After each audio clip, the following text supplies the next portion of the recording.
Nagustuhan mo ba ang mga libro ko? Oo naman, senyora. Interesado akong basahin ito. Ituloy na natin ang usapan natin. Uminom ka muna. Salamat. Iniisip mo na may plano si Beto na lokohin ako. Hindi ko lang iniisip. Dahil sigurado ako. Pero bakit niya yung gagawin? Lahat ng meron siya, galing sa akin. Kung wala ako, wala rin siya. Kaya mas may dahilan siya para protektahan ako, kesa ang lokohin niya ako. Nagkakamali kayo, senyora. Hindi niyo ba alam na kapag lulubog na ang barko, nagsisilundagan na ang mga daga para lang mailigtas sa mga sarili nila?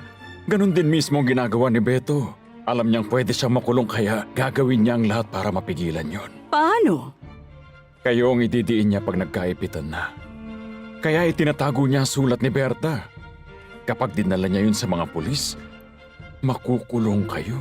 Walang makapagliligtas sa inyo, kahit ang kapangyarihan ninyo o ang pera ninyo.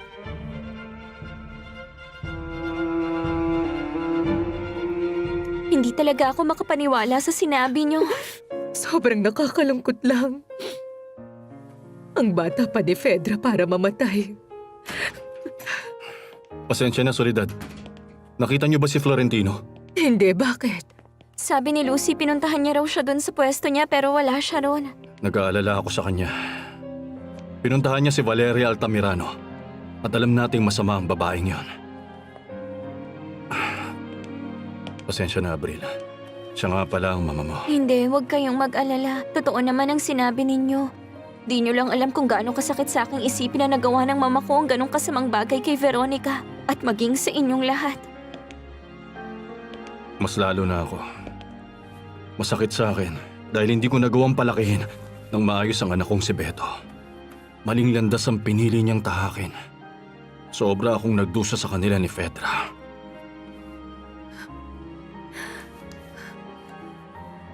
Javier, meron kang mahalagang bagay na kailangan mong malaman.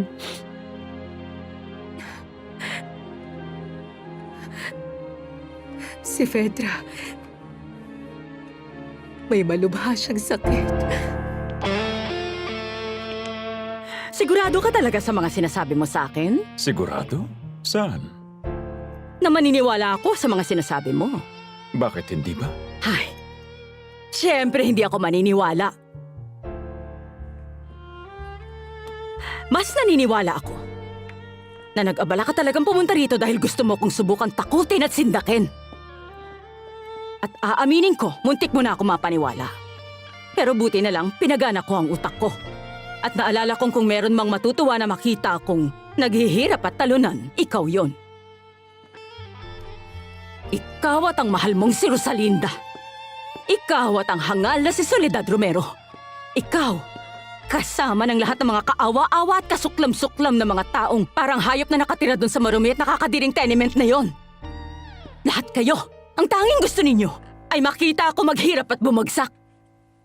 Pero hindi ko ibibigay sa inyo ang gusto nyo. Dahil bago pa mangyari yon, ako muna makakakita sa inyong lahat na isa-isa kayong bumabagsak. O siya, sige. Kayo na ang bahala. Sige, subukan mong itanggi sa harap ko. Na gusto mo ako makita na bumagsak. Itanggi mo pa sa harap ko na gusto mo ako makita maghirap ngayon. Tignan natin. Ngayon mo itanggi na gusto mo ako magdusa. Subukan mong gawin. Hindi, Valeria. Mali ka ng inaakala. Una sa lahat gusto ko lang linawin na kung may isang bagay man na sigurado ko, yun ay ang kasamaan mo, wala kang awa at pagmamahal sa kapwa.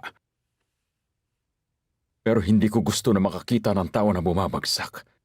Mas gugustuhin ko pang makita ka nagsisisi. Na gusto mo talaga magbago. Na gusto mong itama ang mga mali mo. Pero sa nakikita ko ngayon mukhang hindi na yun mangyayari. Paalam na, Valeria. Sigurado ko na hindi mo na ako makikita pa uli. Sigurado rin ako. Alam kong hindi na tayo magkikita. Paalam sa'yo, Florentino. Ito na ang huli.